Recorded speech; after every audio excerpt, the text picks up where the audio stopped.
श्रीराम समर्थ. कोणत्याही कृतीत हेतू शुद्ध पाहिजे. तमोगुण हा तिन्ही गुणात जास्त जड असल्याने त्याचा परिणाम या जगामध्ये लगेच दिसून येतो. दुष्टबुद्धी हा तमोगुणाचा परिणाम आहे. परंतु भगवंताच्या नामाने बुद्धी स्वच्छ करण्याची सोय माणसाच्या ठिकाणी आहे. यासाठी पुष्कळ नामस्मरण करावे, म्हणजे सत्वगुणाचा उदय होतो आणि बुद्धी शुद्ध बनते.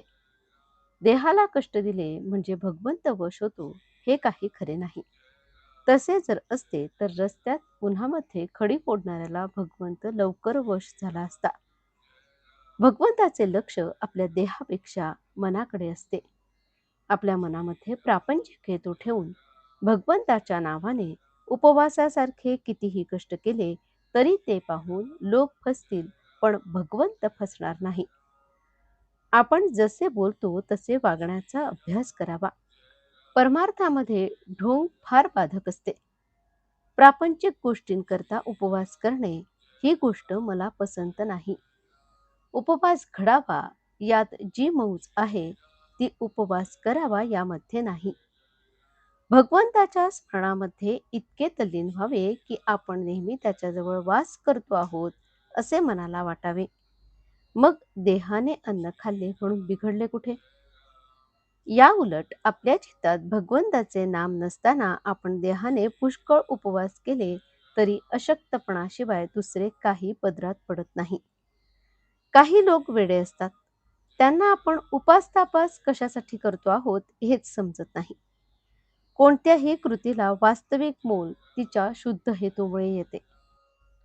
हेतू शुद्ध असून एखाद्या वेळी कृती बरी नसली तरी भगवंताच्या घरी चालते.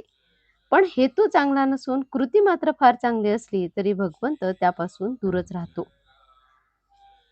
माणसाने केलेला उपवास निष्काम असून तो केवळ भगवंताच्या स्मरणात राहावे म्हणून केलेला असला तर फारच उत्तम आहे. निष्काम कर्माचे फार फार महत्व आहे.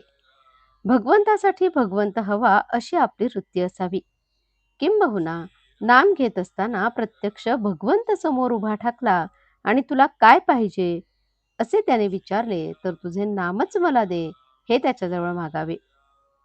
याचे नाव निष्कामता होय. कारण रूपाने व्यक्त झालेला भगवंत केव्हा तरी नाहीसा होईल, पण त्याचे नाम मात्र अखंड टिकेल आणि त्याचे नाम घेतले की त्याला आपल्याकडे येणे जरूर आहे. म्हणून देहाला कष्ट देण्याच्या भानगडीत न पडता भगवंतासाठीच नाम घेत असावे. त्याची कृपा झाल्याशिवाय राहणार नाही. आजचे बोधवचन.